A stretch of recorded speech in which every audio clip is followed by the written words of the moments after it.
Today's topic is polynomial. These are the points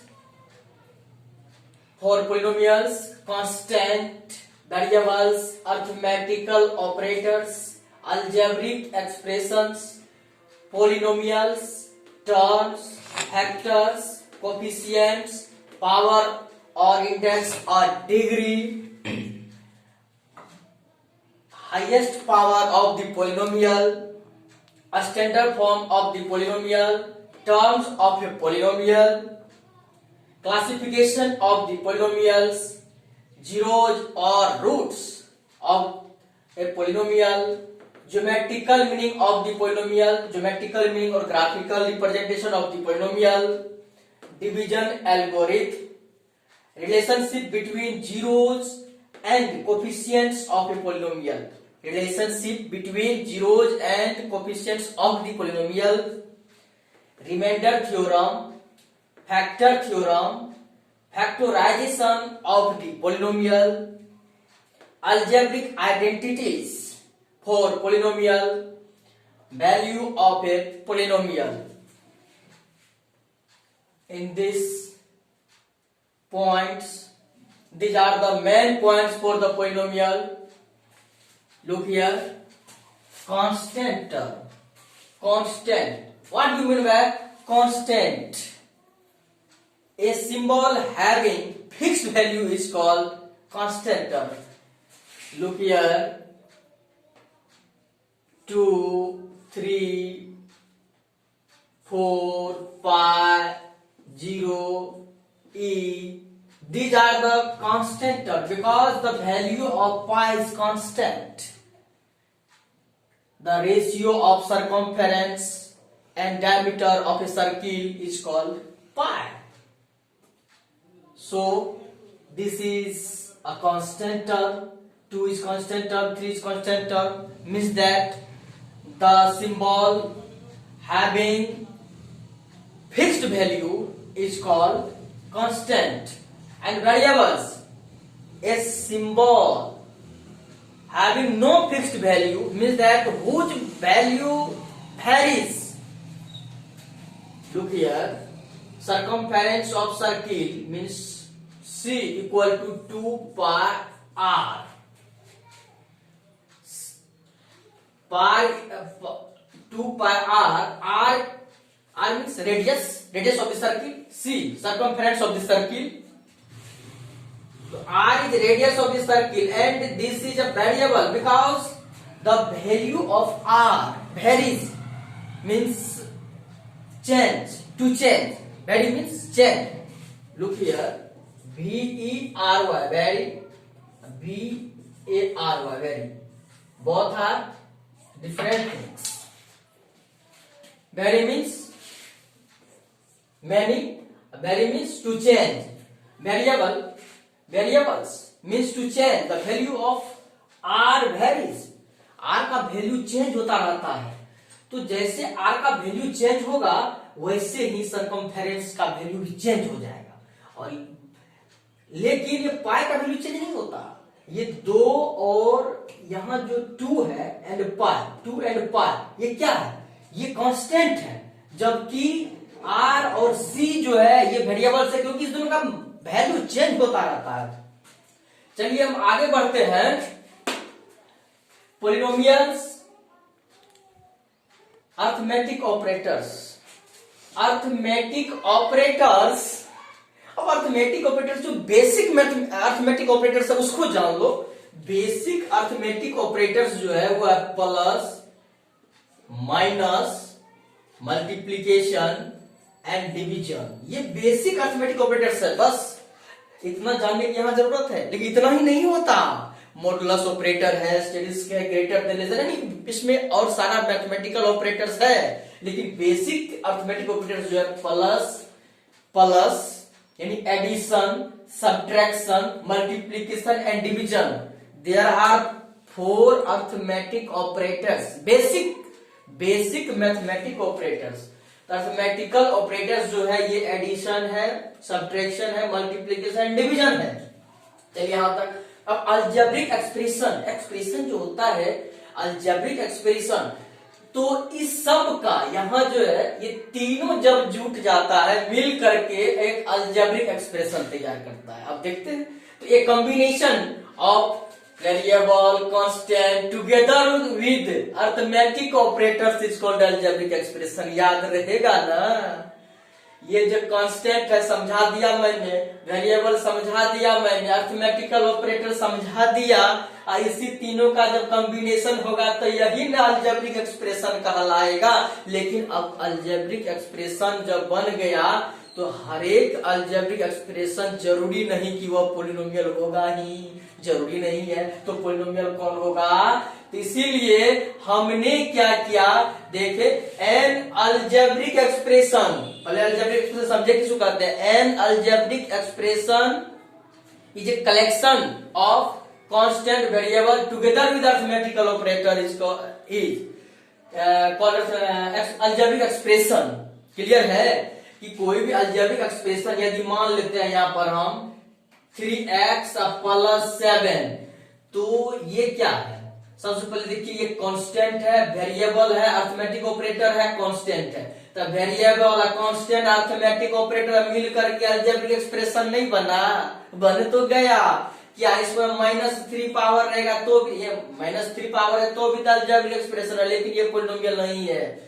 चलिए अब इसीलिए इसको देखिए, जब बन गया तो अब है an algebraic expression in which the variables involved have only non negative integral power is called polynomial. Non negative integral power होना चाहिए, इसका जो पावर है वह नेगेटिव नहीं होना चाहिए, यानी कि होल नंबर होना चाहिए। यानी कि x का वेरिएबल का जो पावर है, यहाँ वेरिएबल तो किसी में भी हो सकता है, वेरिएबल x, y, z किसी के रूप में हो सकता है, लेकिन वेरिएबल x का पावर हमेशा याद रखिएगा, इसका जो पावर है यानी कि degree of the variable x, यहाँ लिख देते हैं डिग्री, ये नहीं, degree of the variable x equal to, ये क्या होगा याद रखना है, होल नंबर होगा। ठीक है, ये होल नंबर होगा। अब जो है ये देखिए यहां जो एक एग्जांपल है 3x + 5, 3x + 5, तो ये 3 जो है कोफिशिएंट, इस 3 को क्या कहते हैं? कोफिशिएंट। 3 को क्या कहते हैं? कोफिशिएंट। और इसे x को वेरिएबल कहते हैं, और यहाँ जो प्लस है या माइनस है इसी को हम कहते हैं अरिथमेटिक ऑपरेटर, और 5 को कांस्टेंट कहते हैं। अब जो है इसमें अब यहाँ इस दोनों को जोड़ दिए हैं तो वही ना एक्सप्रेशन हुआ, ये टर्म। अब देखो ये क्या हो गया, ये हो गया कांस्टेंट, ये हो गया वेरिएबल, कांस्टेंट वेरिएबल मिलकर के हो गया टर्म, ये तो ऑपरेटर है, ये भी हो गया टर्म। तो ई टर्म जब जुट गया तो वही न हो गया अलजेब्रिक एक्सप्रेशन। अब देखो ये हो गया। हाँ, एक बात याद रखना, प्लस या माइनस से टर्म अलग अलग होता है। यहाँ देखो याद रखना इसको, यहाँ अगर 3x + 5 है तो एगो टर्म यहाँ है, एगो टर्म यहाँ, इसको हम कहेंगे 2 टर्म्स। क्या कहेंगे इसको? 2 टर्म्स कहेंगे। अगर यहाँ माइनस रहेगा तो भी 2 टर्म्स होगा। यदि यहाँ जो है रहेगा, अब देखो इसमें टर्म मिलके को एक्सप्रेशन हो गया ना। अब देखो अगर 3x + 5 है तो ये 2 टर्म्स है, 1 टर्म और 2 टर्म। 3x - 5 है तो भी 1 टर्म 2 टर्म। 3x × 5 है तो ये प्रोडक्ट जो बनेगा इसका ये हो जाएगा 1 टर्म, ये 1 टर्म हो जाएगा। और 3x / 5 रहेगा, यानी कि 3 रहे तो ये मिल करके जो क्वेश्चन आएगा जो भी आएगा ये हो जाएगा 1 टर्म होगा। अब क्लियर हो गया ना? एडिशन से, सब्ट्रैक्शन से, माइनस या प्लस से टर्म अलग अलग होता है, और मल्टीप्लिकेशन एंड डिवीजन से टर्म एक हो जाता है। क्लियर हो गया ना? अब देखो कांस्टेंट क्लियर हो गया, वेरिएबल क्लियर हो गया, मैथमेटिकल ऑपरेटर क्लियर हो गया, अलजेब्रिक एक्सप्रेशन क्लियर हो गया, पॉलिनोमियल क्लियर हो रहा है, और उसमें जो है टर्म भी क्लियर हो गया तुम्हारा। अब इसको देखो, ये जो हाँ एक बात फैक्टर की बात आ गई और ये कोफिशिएंट की बात आ गई, तो यहाँ जब 3x है ना तो ये इसको हम फैक्टर भी कहते हैं, यानी कि 3 इंटू एक्स है तब न है ये 3x, ये भी फैक्टर है, वो भी फैक्टर है, एक दूसरे का, ये फैक्टर है, ये भी फैक्टर, ये भी फैक्टर है, ये दोनों फैक्टर है। क्लियर हो गया फैक्टर। अब कोफिशिएंट जो है, कोफिशिएंट तो बता ही दिए हैं कि ये जो इसका कोफिशिएंट ये है तो इसका कोफिशिएंट ये है भाई, ये सब टर्म आएगा। अब है power of the degree, power और डिग्री और इंडेक्स ऑफ द पॉलिनोमियल है। तो ठीक है, हम क्या करते हैं, एक एग्जांपल लेते हैं यहां पर, और इसको जो है तुम लोगों को भी कुछ बताना है, इसीलिए एक बात ऐसा एग्जांपल लेते हैं। यहां देखो बहुत अच्छा, जैसे x पर पावर -1 क्या ये पॉलिनोमियल है, x पर पावर 1/2 क्या पॉलिनोमियल है, या 3x का कुछ लिख दो, कोई दिक्कत नहीं, 3x पर पावर 0.2 कर दिए, या √3x पर पावर √3 कर दिए, या हम क्या करते हैं x पर पावर 0.33 डॉट डॉट डॉट कर दिए, या हम जो है √x कर दिए, या 1/x कर दिए। क्या ये पॉलिनोमियल है? नहीं, ये पॉलिनोमियल नहीं है, अलजेब्रिक एक्सप्रेशन है लेकिन पॉलिनोमियल एक भी नहीं है। तो पॉलिनोमियल क्या होगा देखते हैं। क्या x पॉलिनोमियल है? तो हाँ है। ये जो x पर पावर ये लिखे 1/2 यानी x/2 पॉलिनोमियल है। अगर ये 0.2 इंटू एक्स है ये पॉलिनोमियल है तो पॉलिनोमियल है। यहाँ जो √3x है या स्क्वायर है या कुछ यहाँ पर पावर है तो क्या ये पॉलिनोमियल है? तो है। क्या ये 0.333 डॉट डॉट इंटू एक्स है पॉलिनोमियल है? तो है पॉलिनोमियल। अब यहाँ जो है √5 इंटू एक्स ये क्या पॉलिनोमियल है? तो बिल्कुल है पॉलिनोमियल। और क्या ये √5 ऐसे x/√5 क्या पॉलिनोमियल है? बिल्कुल ये पॉलिनोमियल है। अब एक बात आ गई कि ये जो लिखे हैं इधर ये पॉलिनोमियल नहीं है, तो ऐसा पॉलिनोमियल है, ये नहीं है, ये है, ये नहीं है, ये है, नहीं है, ये है, ये नहीं है, ये है, ये नहीं है, और ये है, ये नहीं है, और ये है। क्या बात है कि इसको पॉलिनोमियल नहीं कर रहे हैं और उसको पॉलिनोमियल कर रहे हैं। बात तो थोड़ी सी है। हमने तो क्या कहा था कि नॉन नेगेटिव इंटीग्रल पावर होना चाहिए, यानी कि पावर जो x का है यहाँ पर हमने लिखा था, देख लो तुम अपने कॉपी में, इससे पहले जो लिखा था कि वह जो है होल नंबर होना चाहिए। x का पावर जो है वह होल नंबर होना चाहिए। होल नंबर किसको कहते हैं? होल नंबर किसको कहते हैं? वो 0 1 2 3 डॉट डॉट डॉट, इसी को ना होल नंबर कहते हैं। तो देखो ना इसका पावर कितना है? 1 है, होल नंबर है। पावर कितना है? 1, होल नंबर है। x का पावर, वेरिएबल x का पावर होल नंबर है, होल नंबर है, होल नंबर है, होल नंबर है, होल नंबर है। तो वेरिएबल का पावर होल नंबर है तो ये होगा ना पॉलिनोमियल। अलजेब्रिक एक्सप्रेशन तो दोनों है, लेकिन इसमें देखो इसका पावर -1 है, होल नंबर नहीं है, माइनस में चला गया, वो तो इंटीजर है, होल नंबर नहीं है। ये फ्रैक्शनल है, ये भी नहीं होगा। ये डेसिमल है, ये भी होल नंबर नहीं है। ये जो रूट में है ये भी होल नंबर नहीं है। पावर जो है होल नंबर नहीं है। पावर की बात कर रहे हैं यहाँ पर, डिग्री की पावर इंडेक्स और डिग्री की बात कर रहे हैं। यहाँ जो रूट है तो रूट का मतलब क्या था? 1/2 पावर, यानी कि x पावर हो जाएगा 1/2। तो बात तो वही है। तो ये जो है 1/2 क्या 1/2 क्या नेचुरल नंबर है या क्या कहते हैं उसको होल नंबर है? नहीं है, तो ये भी नहीं होगा। यहाँ जो 1/x है तो इसको हम तोड़ेंगे तो x पावर -1 नहीं हो जाएगा, क्योंकि ये उलट जाएगा तो यहाँ होगा ना -1 पावर। तो क्या ये क्या है? क्या है? होल नंबर तो नहीं है। तो होल नंबर नहीं है तो होगा? नहीं होगा। अब तो क्लियर हो गया कि ये जो है यह, इसको हम क्या कहते हैं? पॉलिनोमियल कहते हैं। इसीलिए इसको हम पावर पावर और इंडेक्स और डिग्री।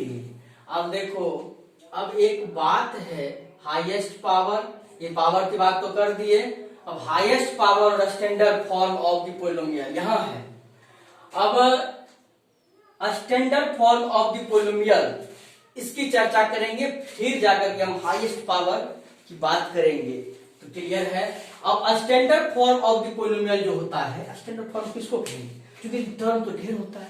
इस ढेर टर्म में सबसे पहली बात ये होगी कि वो असेंडिंग ऑर्डर में है या डिसेंडिंग ऑर्डर में है, जिसको हम आरोही क्रम या बढ़ते क्रम कहते हैं, अवरोही क्रम, घटते क्रम कहते हैं। यानी कि असेंडिंग ऑर्डर में लिख देंगे या डिसेंडिंग ऑर्डर में लिख देंगे तो उसी को तो हम कहते हैं standard form of the polynomial.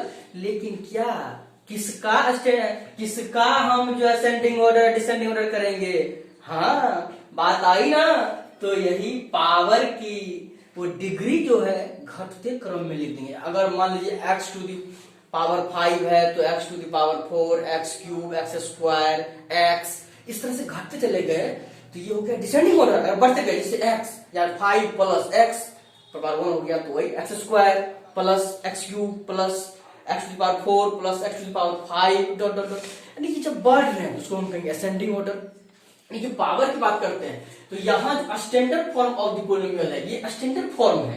तो ये क्या है, कोई कांस्टेंट टर्म है, क्योंकि ये कॉपी ये कांस्टेंट टर्म है। या ऐसे भी डेफिनेशन दे सकते हैं पोलिनोमियल का, a0 plus a1x plus a2x square plus dot dot dot dot dot plus an x to the power n is called polynomial where a0 a1 a2 dot dot dot an is real numbers and coefficient of the polynomial where n is whole number। बस हो गया, ये clear हो जाएगा। इसको भी कर सकते हैं, बिल्कुल कर सकते हैं। ये है असेंडिंग ऑर्डर में, अगर इधर से लिखेंगे ये हो जाएगा an x to the power n plus dot dot, इसको घटाते जाएंगे, घटते जाएगा, फिर इसी तरह से ये टर्म आ जाएगा इधर, तो इसको हम डिसेंडिंग ऑर्डर कहेंगे। ऐसा करते हैं। अब क्या है, इसमें जो सबसे हाईएस्ट पावर है x का ये है, तो इसको कौन सा पोलिनोमियल कहेंगे? इसको कहेंगे n घात वाला। ठीक है, a polynomial of degree n, ये हो जाएगा डिग्री n वाला जो है, n पावर वाला ये पोलिनोमियल हो जाएगा। क्लियर है। और अब यही हुआ हाईएस्ट पावर। जो हाईएस्ट पावर था उसी को हम गिनते हैं। जैसे यहाँ छोटी सी एग्जांपल लेते हैं, अगर मान लें कि हमने 3x square plus 5x plus 2 लिए, ये कौन सा पोलिनोमियल होगा? तो क्लियर है, यहाँ पर पावर 2 है, यहाँ पावर इसका 1 है, तो ज्यादा हाईएस्ट पावर वाला होगा। हाईएस्ट पावर वाला ये होगा, जिसको हम क्वाड्रेटिक पोलिनोमियल कहेंगे, क्योंकि घात 2 है, 2 घात वाला बहुपद कहेंगे, इसको क्वाड्रेटिक पोलिनोमियल कहेंगे। इसीलिए हाईएस्ट पावर को लेके चलते हैं। अब स्टैंडर्ड हो गया। अब टर्म्स ऑफ ए पोलिनोमियल कौन कौन टर्म है? तो एक टर्म यहाँ हो गया, ये भी एक टर्म है, एक टर्म यहाँ है। हमने तो यहाँ भी टर्म को जो है सो बता दिया है, तो ये क्लियर हो गया है। ये टर्म जो है हमने क्लियर कर दिया है। क्लासिफिकेशन ऑफ द पोलिनोमियल है ना। अब है क्लासिफिकेशन ऑफ द पोलिनोमियल। तो इसका जो क्लासिफिकेशन है ना, वह 2 तरह से है। क्लासिफिकेशन 2 तरह से है, उसके टर्म के आधार पर है और डिग्री के आधार पर है। तो बेसिस ऑन टर्म्स यानी according to the terms of the polynomial, according to the degree of the polynomial. तो अब एक बात है कि बेसिस ऑन टर्म पर क्या है, टर्म के आधार पर है monomial, binomial, trinomial, zero polynomial, constant polynomial. अब एक बात है, वो जो है ना, ये लैटिन वर्ड है। जैसे मोनो, बाय या डाय मतलब भी 2 होता है। मोनो मतलब होता है 1, बाय मतलब 2 और ट्राई मतलब 3 है। तो ना मोनो, बाय या di, tri, tetra, penta, hexa, hepta, octa, nona, deca, undecane, dodecane, tridecane, इसी तरह से आगे तक चलता चला जाता है। तो वो तो लैटिन है, उसमें वही काउंटिंग है।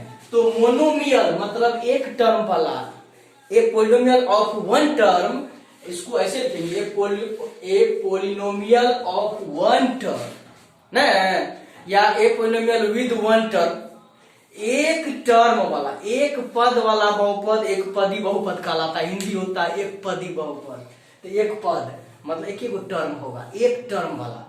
तो a polynomial with 1 term is called monomial, binomial में हो जाएगा 2 गो टर्म, क्लियर ना, ट्राइनोमियल में 3 गो, और जीरो पोलिनोमियल यानी कि जिसका कोफिशिएंट 0 हो जाएगा, जिस पोलिनोमियल का, जैसे हमने पोलिनोमियल एक एग्जांपल लिया 3x एग्जांपल लिया, अगर यहाँ पर 3 की जगह पर 0 होता, x पर पावर कुछ भी होगा, मान लेते हैं कि 0 इंटू है x क्यूब है या 0 इंटू x कुछ भी होगा, अगर इसका कोफिशिएंट 0 हो जाएगा तो ये क्या हो जाएगा, जीरो पोलिनोमियल हो जाएगा, ये होना ही है।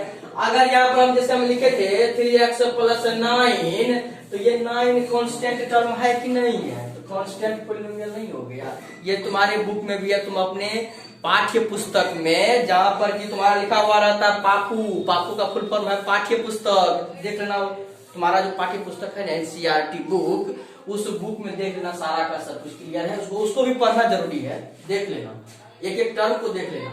अब बेसिस ऑन डिग्री है तो लीनियर पोलिनोमियल, डिग्री का आधार पर है, linear polynomial, quadratic polynomial, cubic polynomial, bye quadratic polynomial, quartic polynomial का नाम है। इतना ही नहीं होता, और भी है, लेकिन तुम्हारे सिलेबस में जो जरूरत है, क्या जरूरत है उसको देखो। अब इसका जरूरत है, इसीलिए मैंने इस पर ज्यादा फोकस किया कि लीनियर पोलिनोमियल, इसमें क्या होता है, लीनियर का जो हिंदी है एक रैखिक बहुपद, यानी कि इसमें जो होता है इसका डिग्री जो है 1 होता है। A polynomial of degree 1 is called linear polynomial, a polynomial of degree 2 is called quadratic polynomial, a polynomial of degree 3 is called cubic polynomial, a polynomial of degree 4 is called quartic polynomial और bi quadratic polynomial. Bi मतलब 2 और quadratic मतलब 2, तो 2 दूनी 4, क्योंकि bye मतलब भी 2 और क्वाड्रेटिक मतलब भी 2, तो बाय क्वाड्रेटिक है तो 4 नहीं हो गया, क्वार्टिक मतलब हो गया 4, पावर 4 हो गया। लेकिन हाँ एक बात याद रखना कि इसका स्टैंडर्ड फॉर्म, इसका जो स्टैंडर्ड फॉर्म है वो कौन सा फॉर्म होता है, एक बात यहाँ याद रखना, स्टैंडर्ड फॉर्म जो है इसका ऐसा होता है ax plus b where a and b are real numbers and a unequal to 0। इसको लिख देते हैं, ये लीनियर का 1 नंबर दे दिए, 1 नंबर का है ये, तो ये कंडीशन दे देंगे a and b belongs to real number, ठीक है, ये रियल नंबर। आग लिखते तो काम चल जाता है, लेकिन तुम लोग को दिक्कत वो भी समझने में, इसीलिए हम निकाल देंगे ये बिलोंग्स टू है, मतलब उसी का है, रियल नंबर का ही है ए एंड बी। एंड कर दो इसमें, एंड ए अनइक्वल टू 0, ये 0 नहीं होना चाहिए, अगर 0 हो जाएगा तो 0 में हो जाएगा, इसीलिए 0 नहीं होना चाहिए, ये हो जाएगा। याद रखना इसका स्टैंडर्ड फॉर्म ये है, और इसका जो क्वाड्रेटिक है इसका फॉर्म होता है a x square plus b x plus c, यहाँ a b and c belongs to R, real number है, एंड ए अनइक्वल टू 0, ये 0 नहीं होगा, ये 0 होगा तो ये खत्म नहीं हो जाएगा, तो बी एक्स प्लस सी बचेगा, इसीलिए ये 0 नहीं हो सकता। ये इसका स्टैंडर्ड फॉर्म है, कंडीशन वहां से तुम लोग समझ लेना, बुक भी पढ़ लेना। और इसका जो है तीसरा नंबर का, इसका हो जाएगा standard form a x cube plus b x square plus c x plus d. तुम लोग के लिए भी कुछ थोड़ा थोड़ा छोड़ देंगे तब ना होगा। उसके बाद जो है इसका ये